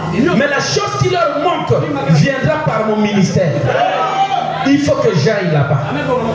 Sa femme a dit, je resterai avec toi partout où tu iras. Pourtant, il a un appel. Mais l'erreur, il a dit, disons-le à nos parents. Moi, appeler chaque chose, l'oncle, chaque chose, papa, chaque chose, yaya. Je suis en train d'impliquer mes parents dans mon ministère comme un problème surgira, ça ne sera plus l'affaire des bien-aimés, des frères, des sœurs de l'église, mais ça sera l'affaire des parents. C'était ça l'erreur que Branham avait fait. Disons-le à nos parents. J'ai dit, bon, dis-le à ta mère et moi je le dirai à ma mère. Je suis allé le dire à maman. Maman a dit, mais bien sûr Billy, tout ce que le Seigneur t'appelle à faire, vas-y fais-le. Et alors Madame Brumbach, donc la maman de Hop, Madame Brumbach m'a fait demander, mais Sosamou, je suis allé là-bas. Elle a dit, qu'est-ce que c'est que ces propos-là? J'ai dit, oh, Madame Brumbach, vous savez, vous n'avez jamais vu de pareils gens. Elle a dit, hey, du calme. J'ai dit, oui, madame. J'ai dit, excusez-moi. Branham n'a pas ma belle-mère Ayad. J'ai dit, excusez-moi. Elle a dit, sais-tu que c'est une bande de fanatiques, ça? J'ai dit, non, madame, je ne savais pas ça. Ce sont vraiment des gens très bien. Elle a dit, quelle idée? T'imagines-tu que tu vas traîner ma fille dans des choses semblables? Elle a dit, ridicule. Ça, ce n'est que de la racaille. Que les autres églises ont jeté dehors. Parce qu'elles sont sorties des méthodistes, des catholiques, des baptistes pour aller, et c'est devenu l'église de la Pentecôte. On dit que c'est de la saleté que les autres églises ont jeté, de la racaille. Et tu vas amener ma fille là-bas? C'est ridicule ça. Elle a dit, tu peux en être sûr. Tu n'emmèneras pas ma fille là-dedans comme ça. J'ai dit, mais vous savez, Madame Brumbach, au fond de mon cœur, je sens que le Seigneur veut que j'aille avec ces gens. Elle a dit, retourne à ton église jusqu'à ce qu'ils aient des moyens de t'offrir de bons habits et conduis-toi comme un homme sensé. Elle a dit, tu n'entraîneras pas ma fille là-dedans. J'ai dit, oui madame. Je me suis retourné et je suis parti. Hop s'est mise à pleurer. Elle est sortie, elle a dit, Billy, qu'importe ce que maman dit, je resterai avec toi. Frère Branham dit, oh, qu'elle soit bénie. Parce qu'il témoigne pendant que Hop était déjà morte. J'ai dit, ça ne fait rien, chérie. J'ai simplement laissé tomber. Elle ne voulait pas laisser aller sa fille parmi ces gens-là. Parce que ce n'était que de la racaille. Alors, j'ai comme laissé tomber. C'est l'erreur la plus grave que j'ai commise de toute ma vie. L'une des plus graves. Un peu plus tard, quelques années plus tard, on a eu les enfants. Il y a eu une inondation en 1937. À ce moment-là, je patrouillais. Je faisais tout ce que je pouvais pour faire sortir les gens de l'inondation. Les maisons étaient englouties. Il faut secourir les gens. Les maisons s'écroulaient. Et ma propre épouse est tombée malade. Très malade. D'une pneumonie. Elle l'a amenée. L'hôpital habituel était tellement plein que nous n'avons pu l'envoyer là-bas. Alors nous l'avons emmenée à l'édifice gouvernemental. Ils avaient installé une salle là-bas. Et alors après, ils m'ont encore appelé pour que j'y retourne. J'ai toujours vécu sur la rivière et je suis très habile pour piloter les bateaux. Alors j'essaie de ramener les gens, de les sauver de l'inondation. Ils m'ont appelé en disant, il y a une maison sur la rue Chekmout qui est sur le point de s'effondrer. Il y a une mère et un paquet d'enfants à l'intérieur. Il disait, si tu penses qu'avec ton bateau, ton moteur, tu pourrais arriver jusqu'à eux, j'ai dit, eh bien, je vais faire tout ce que je peux. Je franchissais les lames. La digue avait été rompue. L'eau était en train d'emporter la ville. J'y allais à plein gaz. Il a démarré le moteur. Les maisons tombaient. Je peux les secourir. L'eau était en train d'emporter la ville. J'y allais à plein gaz. Et finalement, en passant par les ruelles et les avenues, je suis arrivé là-bas, près de l'endroit où se trouvait la vieille digue. Et l'eau y coulait à flot. J'ai entendu quelqu'un crier. J'ai vu une mère debout sur la galerie. Et les grandes larmes qui déferlaient. Comme ça. Eh bien, j'ai continué à monter dans cette direction-là, aussi loin que j'ai pu. J'ai frappé le courant d'eau. Je suis revenu et je suis arrivé de ce côté. J'ai arrêté mon bateau juste à temps pour l'attacher au pilier du montant de la porte. Je me suis précipité dans la maison. J'ai emporté la mère. Je l'ai fait monter dans le bateau avec 2 ou 3 enfants. J'ai détaché mon bateau. Je l'ai ramené.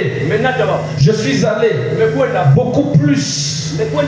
Et je l'ai amené au bord. J'ai fait environ 2 kilomètres dans la ville avant d'arriver au bord avec elle. Alors quand je suis arrivé là, elle s'était évanouie. Elle criait, mon bébé, mon bébé. Eh bien, j'ai pensé qu'elle voulait dire qu'elle avait laissé le bébé dans la maison. Oh là là, je suis reparti à 2 kilomètres encore. Les maisons sont en train de s'écrouler. Je suis reparti. Pendant qu'ils essayaient de s'occuper d'elle, j'ai fini par découvrir qu'elle voulait savoir où était son bébé. Il y avait un tout petit d'environ 3 ans. Mais j'avais pensé qu'elle parlait d'un nourrisson ou quelque chose. Quand Dieu veut vous confondre, vous commencez à écouter les choses de travers. Faites très attention avec Dieu. Branham écoutait la voix d'une femme au lieu de la voix qui lui parlait dans son cœur. Dieu commençait à le coincer. Pendant qu'il est en train de secourir les autres, sa propre femme, son enfant malade. Alors, je suis reparti. Je me suis rendu là-bas. Et quand j'ai attaché le bateau, je suis entré. Je n'ai pas trouvé de bébé. Alors, la galerie a cédé et la maison s'est écroulée. Je courus à toute vitesse. J'ai saisi la pièce de bois qui retenait mon bateau. Je suis monté dans le bateau. Je l'ai détaché. Avec tout ça, je m'étais retrouvé dans le courant de la rivière principale. Niamba.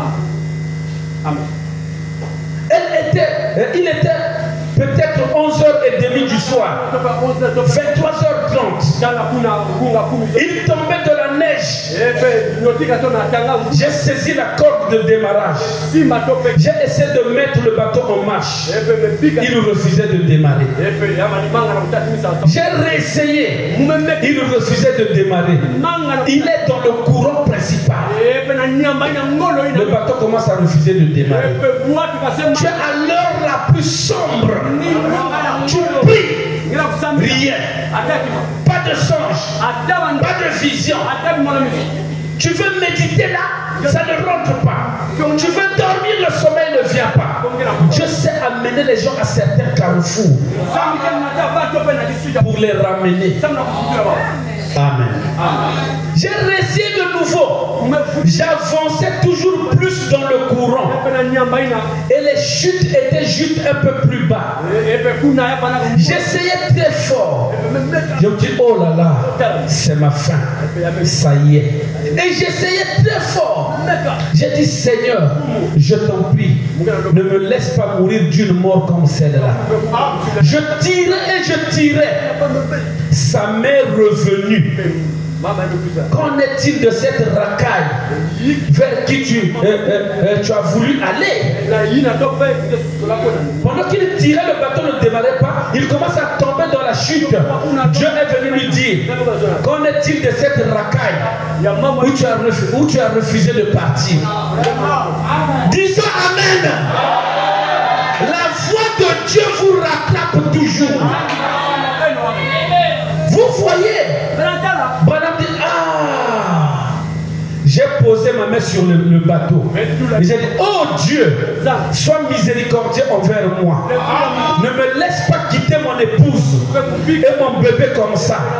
Alors qu'ils sont là-bas malades, je t'en prie. Et je continuais tout simplement à tirer. Comme ça. Et il refusait de démarrer. Et j'entendais le rugissement plus bas. Vous savez ça. Juste encore quelques minutes et oh là là, ce serait terminé. J'ai dit, Seigneur, si tu veux me pardonner, je te promets que je ferai n'importe quoi. Je me suis agenouillé dans ce bateau là, avec la neige fondue qui me frappait au visage. J'ai dit, je ferai tout ce que tu veux que je fasse. J'ai tiré de nouveau et il a démarré. J'ai mis plein gaz. J'ai fini par arriver au bord. Je suis retourné au camion de patrouille. Certains disaient, l'édifice gouvernemental vient d'être emporté. Mais mon épouse et mon bébé étaient là. Les deux bébés. Donc Sharon et Billy Paul. Je suis parti vers l'édifice gouvernemental aussi vite que j'ai pu. Et l'eau le traversait à une hauteur de 4,50 mètres. Donc plus haut que ce bâtiment. Tu vas secourir les gens, mais toi-même, tu as failli à prendre une décision pour le salut des âmes. Au lieu d'écouter la voix de Dieu, tu écoutais la voix de ta belle-mère. Et pendant que tu vas secourir les gens, Branham mourait. Si vous lisez l'histoire nous dit que quand les explorateurs comme des Brazza étaient venus trouver ici le Congo pour la France, quand ils sont partis aux États-Unis, c'est arrivé à la rivière Oyo. Les chutes étaient tellement violentes qu'ils n'ont pas pu continuer à leur bateau. Alors ils ont accosté là et sont rentrés à pied. Et c'est là où, avec l'inondation encore, c'est là que Branham voulait être précipité. Donc, c'était la mort. Il a dit, Seigneur, Dieu lui a rappelé. Frère, quand tu es en difficulté, il y a parfois une voix qui te revient. Souviens-toi ce que tu avais fait le jour-là à l'église. Quand on avait lu telle citation, ce que tu avais dit dans ton cœur. Souviens-toi dans ta chambre avec ta femme. On avait lu telle écriture. Tu as boudé. Dans la chambre, tu as dit telle chose à ta femme. Ça te reviendra toujours. Si c'est fait, disons Amen. À moins que tu ne sois pas fils de Dieu. Dieu est venu dire à Branham, tu veux être sauvé maintenant? Qu'en est-il de la racaille? Là où je t'ai envoyé prêcher et tu as refusé. Seigneur, je me suis agenouillé. Il a dit, Seigneur, si tu me pardonnes, je ferai tout ce que tu me demanderas. Un peu plus bas, Branham dit, ce n'était pas à cause de moi. J'étais déjà mort. Mais c'est à cause de son don pour son peuple qu'il m'a encore fait grâce. Quand Dieu vous donne une mission, faites attention. À cause de votre attitude vis-à-vis de ce don-là, à l'égard du peuple de Dieu et du travail qu'il vous a donné, vous pouvez avoir des difficultés. Tu vas à la chasse, zéro. Tu vas chercher l'or, zéro. Tu fais tout, zéro. Parce que Dieu, s'il te dit bon, je te bénirai, c'est la saison. Va, tu vas, il te donne ce que tu peux trouver, tu viens, il multipliera ça pour que tu sois fidèle à son service. Mais si tu abandonnes le service pour aller chercher, Dieu donne. Et pendant que tu seras là-bas, parfois pendant 2 mois, ça te reviendra toujours. Ah, si un Macédonien est en train de prier ici, ça te viendra toujours. Ah, qu'est-ce qu'ils ont fait là-bas? Ah, Frère Wadja a seulement mis la bande. Ah, et parfois là où tu es, Dieu t'inspire même les prédications. Même que tu vas prêcher ça dans la brousse là-bas. Bref, être dans la brousse, il dit j'ai vu un paquet de cigarettes. Ça m'a interpellé. J'ai lu là, on a parlé du filtre. Oh, comment une cigarette avec la nicotine peut avoir un filtre? Non. Dieu m'a inspiré, m'a dit tu as lu. Même quand vous suivez la parole de Dieu, il y a le filtre. Le Branham est venu prêcher le filtre d'un homme qui réfléchit. Plusieurs fois à la chasse, Dieu pouvait l'inspirer. Il dit je descendais vite donner le message. Mais si toi tu vas pour un maquis de 3 mois, Dieu te donne un message puissant pour l'église. Tu feras comment? Notre Dieu peut bénir. Notre Dieu peut donner. Attention à la décision à prendre par rapport à votre don et le peuple de Dieu. Sinon, le lendemain, vous ne savez pas. Un jour, un prédicateur était en difficulté. Il voulait laisser son église, aller faire le champ missionnaire pour avoir un peu d'argent et revenir. Dieu m'a montré une vision. Je l'ai appelé. J'ai dit, qui t'a dit d'abandonner l'église, se débrouiller, que tu ailles en champ missionnaire pour que les offrandes qu'on va te donner, que tu aies l'argent? Dieu m'a dit que c'est un faux motif. Va l'aider. Je ne sais pas si c'était 150 ou 175 000 comme ça. Dieu m'a dit donne-lui ça. J'ai dit Dieu m'a dit de te donner ça. Travaille. Il a dit pasteur, quand je fais souvent en champ missionnaire des églises en question, parfois que vous quand même là 50 000. Si mon fout billet, parfois moi 40 000. Mais Dieu me donne ça. Ah, laisse-moi être fidèle. Dieu pensera à moi. Je vais terminer. Nous continuerons bien dimanche. Moi, avant de me marier, j'ai travaillé dur. J'ai pris 500 000. J'ai donné à un frère. Garde ça, c'est pour mon mariage. Ma femme savait. Le frère dit, il n'y a pas de problème. Je suis reparti au village, j'ai apprêté un peu certains trucs. J'ai appelé le frère. Frère Apollos, en tout cas c'est bon. Oh, pasteur, viens ton argent, elle. Lui, comme il est affairiste, il avait l'espoir. Son papa faisait les choses sur la route du Nord à Mati. Il était en difficulté. Il avait besoin d'un groupe électrogène, d'une moto, comme beaucoup de trucs. Il a dit, oh, moi je fais mes affaires. Il a pris mes 500 000 là. Il a acheté le moteur, groupe électrogène. Il a pris la vie, il est parti donner à son père. Il comptait sur quelque chose. Moi je suis arrivé à Pointe-Noire. Frère, comme oh, c'est bon. J'ai fait les cartes d'invitation. J'ai donné au pasteur Lifogo. Comme toi tu vas à Brazza, donc chez le pasteur typologue, il va donner à Brazza là-bas aux amis pasteurs.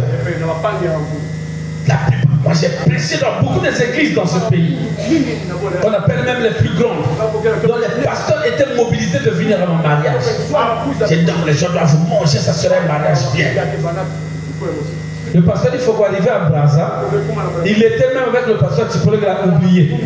Arrivé à Kinshasa, il a vu, il dit ah! Bon, au retour, je vais donc lui donner ça. Moi, j'ai distribué les cartes à Pointe-Noire partout. Je vais voir le frère. Ah, parce que je ne suis pas à la maison. Mais moi, dans une semaine, c'est le mariage. Il y a des choses qu'il faut déjà acheter. Mais moi, dans 4 jours, c'est le mariage. J'ai dit à nos frères, le pasteur là arrive à Brazza, il oublie encore. Il ramène toutes les cartes à Pointe. Il m'appelle, dit, j'ai dit, vraiment, je t'en prie. Je ne sais pas qu'est-ce qui m'est arrivé. C'est dire, ah, ça c'est Dieu. Parce qu'avec le jeu qu'on me fait là, pendant que je vais organiser un mariage bien là, ça c'est seulement Dieu. Donc aucun pasteur de Brazza n'était venu. J'ai dit aux frères, c'est dans le cas toujours, en tout cas, tu ne viens pas aujourd'hui, moi je vais dormir chez toi. Je trouve que tu es un peu flou là. Je suis resté là chez lui. Après il est venu vraiment, pasteur. Allons-y, je vais te parler. Ma femme me connaît déjà. On sort là devant un poteau de bois pendant qu'on parlait. Un fil lâche là-bas. Le courant allait nous attraper. Le fil, c'est là, le courant, c'est tombé là. Ah, frère, ça c'est de mauvais signes. Moi je vais me marier dans 3 jours. Si le courant vous soit bon, nous frère, mon frère. Tout ça c'est toi. C'est quoi? Ça me préoccupait. Ça préoccupait ma femme. Le frère m'a expliqué. Tu me connais. Je ne peux pas te jouer comme ça.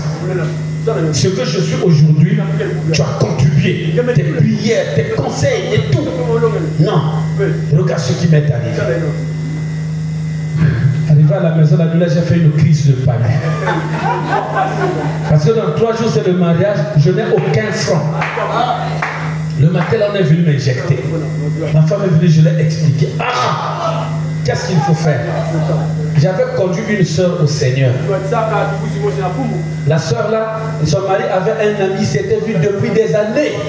Ils sont venus. Comment? Ça fait longtemps. Bon.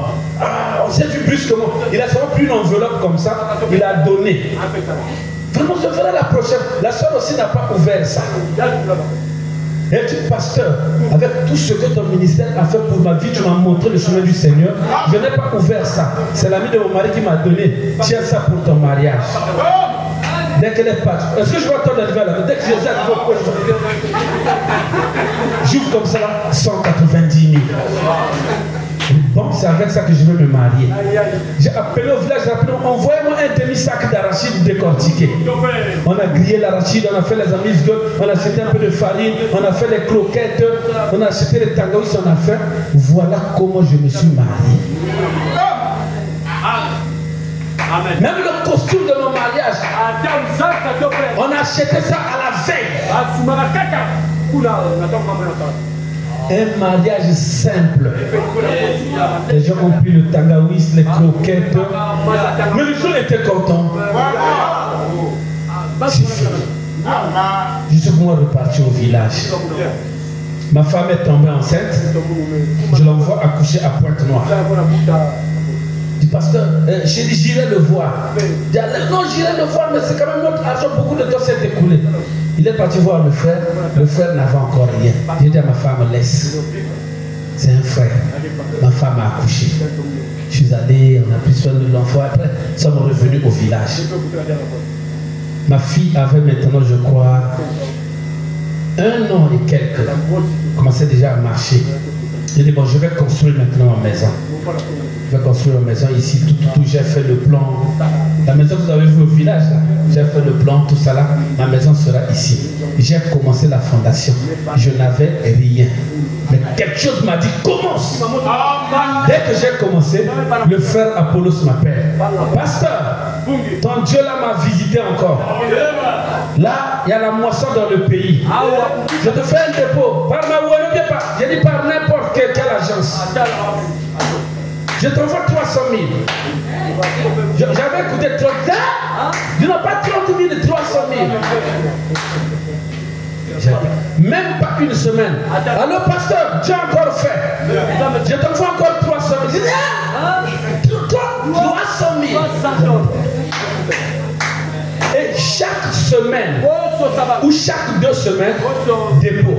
80 000, 100 000, 150 000. Au moins pendant 8 mois. La maison montait, j'ai coulé la dalle à partir de l'étage. Dès que j'avais presque fini la maison, il dit vraiment, pasteur, je crois que les affaires sont un peu en baisse à la prochaine. Donc les 500 000 francs là, qui étaient partis, je n'avais rien eu, j'avais sémé. Ce que j'ai récolté, il m'avait donné plus de 2 millions. Après encore que Dieu l'a encore béni, il continue encore à me donner, J'ai dit, si j'avais décidé de l'enfermer, de lui porter plainte. Selon les hommes, j'allais avoir raison. On devait dire que c'était un faux frère. Comment il a pu faire ça au pasteur? Mais quand j'ai pris la décision juste selon le Saint-Esprit, laisse-le. Laisse-le. Je l'ai laissé. J'ai eu plus que ce que j'avais perdu. Dieu ne peut pas vous oublier. Quand vous écoutez sa voix. Maintenant, si pendant que vous cherchez, vous vous battez, une voix vous revient, là vous avez fait du tort à quelqu'un, à l'église, à un frère, à une soeur, à ton mari, à ta femme, ne continue plus. Tu vas tomber dans la chute. Arrête-toi. Demande pardon à Dieu et va voir la personne. Répare. Dieu se souviendra de toi. Tu peux être en difficulté. Si aujourd'hui, je peux vous poser la question. Hop est morte. Sharon est morte. Le petit frère de frère Branham est mort. Son père est mort. Et même sa belle-sœur. Si vous continuez frère Branham, il dit qu'en une année et demie, j'ai perdu 5 parents. Il dit que même mon église ne prospérait plus. Il a dit que j'avais perdu l'onction. Nous sommes en 1936, l'inondation. En 1937. J'avais perdu l'onction qui était sur moi. Je ne l'ai retrouvé que le jour où j'ai rencontré l'ange dans la grotte pour me donner la commission. Donc 10 ans, Branham a prêché sans onction. De 1937 à 1947, au Green Mine, dans la grotte, c'est là que l'onction lui est revenue. Mais pourtant, quand il prêchait, il avait un don, les malades étaient guéris, mais il n'avait pas l'onction suprême. Il n'était pas dans la volonté parfaite de Dieu. Quand Branham a rempli cette remorque des béquilles en Afrique du Sud, était-il dans la volonté de Dieu? Non. Au lieu d'aller là où Dieu avait dit, il a écouté ce que les prédicateurs avaient dit, il a fait leur volonté. Dieu a guéri les gens, mais Dieu a dit, je vous frappe de la dysenterie. Branham a eu la dysenterie pendant 8 mois. Il allait mourir, j'ai fait 8 mois sans que l'ange de Dieu ne vienne me parler. J'ai prié de toutes les manières zéro. J'ai dit, c'en est fini de moi. Je me suis repenti. J'ai dit, Seigneur, qu'en est-il de mon avenir? C'est là quand je me suis repenti. L'ange est venu. Il a écrit sur un papier blanc, ton avenir est clair. Il m'a montré le papier et il l'a jeté. Il m'a dit, ne t'inquiète plus sur ta santé, tu es guéri. Et le lendemain, je me suis bien senti. Mais pour les médecins, ils avaient dit à Branham, c'en est fini de toi. Ces amis là, tu vas mourir. C'est difficile qu'on fasse le contraire de ce que Dieu vous dit de faire. Vous pouvez même voir quelque chose, mais il y a une voix qui vous rattrapera toujours. Ne continuez pas. Branham dit c'était l'erreur la plus grave de ma vie. Au lieu de suivre ce que Dieu me disait dans mon cœur, j'ai écouté la voix de ma belle-mère. Pour toi, ça peut être la voix de ton ami. Job a refusé d'écouter la voix de ses amis. Ça peut être la voix de ton mari. Ça peut être la voix de ta femme. Ça peut être même la voix à moi, le pasteur. Tu peux avoir un problème. On va te dire, frère, fais comme ceci. Mais quelqu'un dans le cœur te dit, non, non, non. C'est une écriture. Mais pour ton cas, fais ceci. Fais ce que la voix là te dit. Chaque fois qu'on a appliqué la parole, ça n'a pas marché. Parce que l'écriture est vraie, mais ça ne s'applique pas pour ton cas à ce moment-là. Amen. Il y a une écriture dans la Bible qui dit, dans les Proverbes, le salut est dans le grand nombre de conseillers. C'est ce que les Proverbes disent. Mais quand frère Branham vient, dans votre vie est-elle digne de l'évangile, je crois? Ou bien pourquoi je suis contre les religions organisées, les deux brochures là? Il dit c'est une écriture de la Bible, mais ça ne s'applique pas pour notre salut. Parce que notre salut est une prédestination. Dieu pour nous sauver n'a pas besoin de conseiller, il est lui-même conseiller. Il a dit cette écriture-là s'applique en temps de guerre. Quand votre pays est en guerre, contre la RDC, bon, La RDC est associée avec l'Angola. Parfois l'ambassadeur de l'Angola est chez vous. Vous pouvez envoyer des émissaires là-bas. Bon, l'aide que vous leur donnez, les armes qu'ils ont là-bas, c'est à quelle portée? Les Angolais vous donnent un conseil. Et même les Angolais dépendent des Cubains. Vous demandez un peu des Cubains. Les conseils que vous prendrez de gauche à droite donnera le salut à votre nation. Mais ce n'est pas le salut de l'âme. C'est une écriture de la Bible, mais si nous l'appliquons sans le frère Branham, nous allons mal l'appliquer. Mon frère, c'est mon salut. Donc je peux prendre le conseil même chez les témoins de Jéhovah. Je vais aussi voir tel pasteur. Il prêche aussi le message, non? Je l'ai suivi dans les réseaux sociaux, il a dit telle chose. Attention, pour ton salut, Dieu a donné un homme. C'est ton pasteur. Tu dois écouter ce que Dieu met dans sa bouche. Pour ton salut, il n'y a pas besoin de beaucoup de conseillers. Où tu écoutes des conseils à gauche, à droite, et puis tu viens poser une question au pasteur, comme les pharisiens. La Bible dit qu'ils posaient toujours des questions à Jésus, non pas pour apprendre, mais pour l'éprouver. Attention à la voix que vous écoutez. Attention à la décision que vous prenez. Les résultats détermineront si vous avez pris une bonne décision pour Dieu, et Dieu sera aussi de votre côté. Peut-être que ça nous est arrivé à l'école pour l'examen. Peut-être que ça nous est arrivé pour le mariage. Peut-être que ça nous est arrivé pour les activités. Telle ou telle chose. Il n'est pas trop tard. Si tu avais pris une décision, mais qui n'était pas trop bonne, les choses ne marchent pas comme il se devait, il n'est pas trop tard. Si Dieu a parlé, c'est pour te rattraper ce matin. Tu peux simplement t'agenouiller et dire Seigneur, comme le bateau de Branham ne démarrait plus, il a demandé pardon, mon bateau aussi ne démarre plus. Tout ce que je fais ne marche pas. Parfois je suis meilleur à l'école, mais à l'examen, je suis échoué. Mon bateau doit démarrer aujourd'hui. Quelqu'un peut le répéter? Mon bateau doit démarrer aujourd'hui. Alors mets-toi à genoux, prie, dis Seigneur, pardon.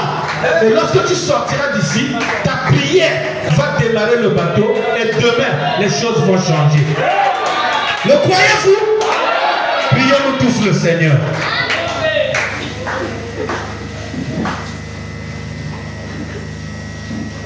Lève-moi, Seigneur, que je me tienne par la foi sur le plateau du ciel, la plus haute plaine jamais trouvée. Place-moi, Seigneur, au lieu plus haut. Lève-moi, lève-moi, Seigneur, que je me tienne à la foi. Maintenant qu'ils l'ont dit, le plateau du ciel, la plus haute plaine jamais trouvée. Place-moi, Seigneur, au lieu. Relève-toi, mon frère, ma soeur. Lève-moi, lève-moi, Seigneur, que je me tienne par la foi sur le plateau du ciel, la plus haute plaine jamais trouvée. Place-moi, Seigneur, au lieu plus haut.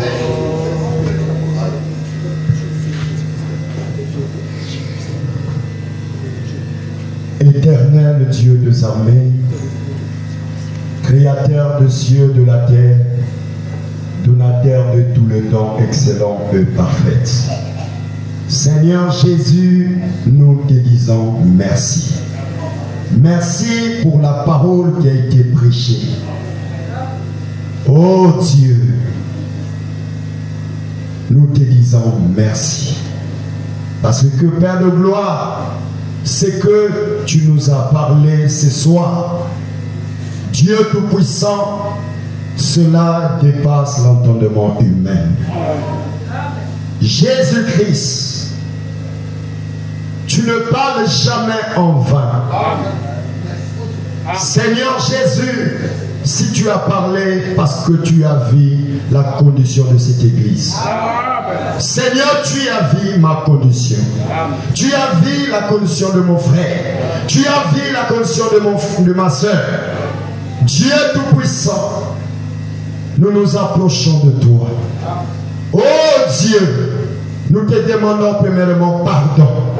Pardonne-nous, Seigneur, si autrefois, Seigneur, on avait pris, Seigneur Dieu de gloire, oh Dieu, des décisions qui n'étaient pas conformes à ta parole. Maintenant, ce soir, après avoir écouté ta parole, Seigneur Jésus, nous décidons, Seigneur, de marcher avec toi, Seigneur. Nous décidons, Seigneur, à partir de maintenant, Seigneur Jésus, Père de gloire, nous voulons, Jésus, que ta volonté soit faite dans nos vies, Seigneur. Père de gloire, que ça puisse être notre volonté, Seigneur. Que nous ne puissions pas marcher d'après notre volonté, mais d'après ta volonté à toi. Seigneur, brise-nous, Seigneur. Façonne-nous, Seigneur. Donne-nous la forme qu'il te faut, Seigneur, afin que, Père, nous puissions ressembler, Seigneur, à ta parole, Jésus. Oh Dieu, ta parole dit, lorsque vous écoutez ma parole, n'endurcissez pas vos cœurs. Seigneur, merci, Seigneur. Merci, Jésus. Merci pour ta parole. Merci pour ton serviteur. Merci, oh Dieu Tout-Puissant, pour tout ce que tu as fait, Seigneur. Et pour tout ce que tu as fait, tu feras, Seigneur. Oh Dieu, la parole qui a été prêchée, Seigneur. Si quelqu'un est rentré ici malade, Seigneur, nous te prions, Père, qu'il soit guéri dans le nom du Seigneur. Si quelqu'un est rentré ici avec des problèmes, des souffrances, Seigneur Jésus, des handicaps, Seigneur de la gloire, nous réclamons ta présence, Seigneur. Oh Dieu, accorde-nous ta grâce, accorde-nous ta miséricorde. Merci, Seigneur Jésus-Christ. Merci, Jésus-Christ. Merci, Seigneur. Merci, Seigneur Jésus. Ton nom soit loué, ton nom soit glorifié, ton nom soit exalté, ton nom soit acclamé au siècle des siècles et à jamais. Dans le nom du Seigneur Jésus, le Dieu qui ne connaît pas de chèque, que nous avons demandé cette prière. Nous croyons, Père, que tu l'as déjà fait. Parce que tu as dit, tout est possible à celui qui croit. Seigneur Jésus, nous avons cru à cette parole, Père. Merci beaucoup. C'est dans le nom de Jésus que nous avons demandé cette prière. Nous disons tous, Amen.